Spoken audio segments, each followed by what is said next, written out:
my homestead and welcome to my channel. My name is Jared. If you haven't already, please make sure to subscribe. I got an email from Anonymous. Subject line, 3 times, the Lord Almighty needs to come down. This caught my attention because I saw a few people talking about this in the comments in the email. Jared, perhaps you've seen the ABC News interview with President Biden. And then Anonymous leaves the link. President Biden says the Lord Almighty would have to come down and tell him to step aside for him to do so. He mentions this twice and adds that he won't do that. The interviewer George repeats what Biden says and adds his agreement that God will not do that. And then the recap at the end mentions this quote-unquote Lord Almighty point one more time, a total of 4 times. Okay, so let's take a look at that. First, the BBC did an article, and the name of the article is "Only the Lord Almighty, quote unquote, could convince me to quit Biden." And then when you go to this YouTube video and you pull up the transcript, you can quickly search it by doing Control F. And so I searched Lord Almighty, and then we can go straight to where he says this. So, George, if you can be convinced that you cannot defeat Donald Trump, will you stand down? And then Biden, it depends. If the Lord Almighty himself comes down with that, I might do that. Okay, so that's almost like a reference to the second coming or some other appearance of the Lord, but I think he'd be referring to, of course, he's not like taking it seriously, but is he? Because look what he says after this. Okay, so George, you're sure? And then Biden, yeah, I'm sure. Look, I mean, if the Lord Almighty came down and said, Joe, get out of the race, I'd get out of the race. The Lord Almighty's not coming down. And then after that, this is George, the interviewer. I agree that the Lord Almighty is not going to come down. So this is really interesting dialogue. Now, of course, they'd be referring to the fact that, you know, there's not going to be some kind of supernatural appearance that tells me to not run. But when we look at it on a different level, the second coming level, this is just like flat out blasphemous if he was talking in that sense. Speaking as though the second coming is not going to happen. Now, I don't think that he had that on the mind. But interestingly, when the Lord does come down at the second coming, all presidents, prime ministers, kings, and so forth are all going to step down. Every single one of them worldwide. Who knows how many are actually going to be left after the world is cleansed. But yes, you are at some point, if you're the president at the time of the second coming, one way or another, you will be stepping down. I just want to point this out. It's just these interesting things. It's something to take note of.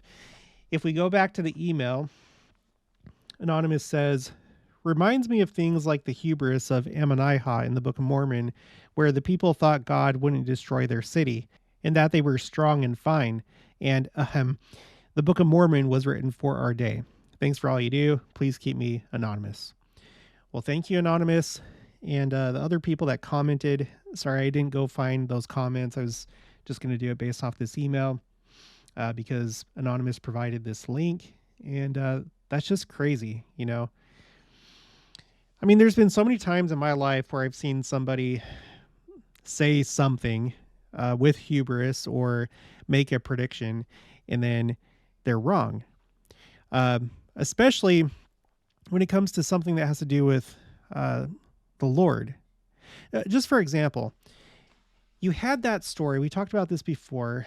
It was, I wasn't thinking about talking about this. Turkish MP heart attack. All right, here it is. The same article that I read the last time, and it still has the highlights. Turkish member of parliament has heart attack moments after saying Israel will suffer Allah's wrath. Well, that's pretty dramatic, and it was televised. A Turkish lawmaker collapsed in parliament Tuesday, suffering a heart attack at the end of a live-streamed parliamentary speech in which he slammed Israel and said it wouldn't be able to escape the wrath of Allah. This article came out December 12th of last year. Hassan Bitmez, 53 of the conservative Felicity Party delivered an address at the General Assembly of the Turkish Parliament, ending it by saying that, quote, "We can perhaps hide from our conscience, but not from history. You will not escape the wrath of Allah. I salute you all." Immediately before, and then end quote, immediately before collapsing to the ground at the podium with his head hitting the floor. So it makes me think of this type of thing. I wasn't going to go and find like all these different examples of when stuff like this happens. When someone, especially when it comes to God and what God will or will not do, or can or can't do, you're playing with fire when you do that, right? So I guess we'll just have to wait and see. You know, we've been talking about this a lot lately. We have this coming up in November. It's probably not going to be pretty. Who knows what's going to happen between now and then? Who knows what's going to happen after then? But I don't know. There's a lot of you that think the same way that I do, that the second coming will happen sooner than later. That's because you think like I do, that prophecies play out in natural ways, and it's not always big and obvious, or it doesn't always play out the way that we think. Other people feel the other way, and that's fine. We'll just have to wait and see what actually happens. But if it played out like this, right, you have him say, no, he's not coming down. He's not going to tell me to drop out. And then he comes and he burns the earth and cleanses it. That would be pretty dramatic. So anyway, I don't think I'm going to put this on any spreadsheet. You know, maybe if something like comes of this later on and it's like, whoa, think about what he just said, 7 days ago, 7 months ago, something like that. Maybe at that point I'll come back here and find this and put it on a spreadsheet. But for right now, I just want to take note of it. So again, thank you, Anonymous, for the email. If any of you guys ever, notice stuff like this, please send it my way. This is just an interesting thing to say, I also think it's interesting that his name is Joseph. There was a video I did a while ago when I was talking about Davids and Josephs, and I was talking about, the Davids that have been apostles in our church.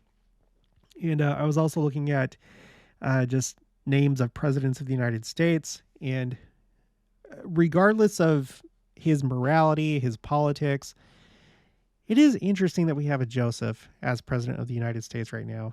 And we've talked about Trump and that being like, trumpets from the book of Revelation, as well as DNC 88. There's 2 sets of 7 trumpets there as well. So you may think it's silly, and that's fine. The Lord speaks to people in different ways. Just because he doesn't speak to you in that way doesn't mean that he's not speaking to other people in that way. Things don't always have to be supernatural or unexplainable. It can be simple. If it puts a thought in your mind and then the Spirit touches your heart and you feel like something's going on, that's all that it takes. That's all that it takes. So just have eyes to see and ears to hear, and more importantly, just prepare and then wait and see for what actually happens. And then we can say with certainty once it does happen. So I'd love to hear your thoughts on this. Put your thoughts in the comments below. But that's going to be it for this one. If you haven't already, please make sure to subscribe. Make sure to share this, and I'll talk to you guys later.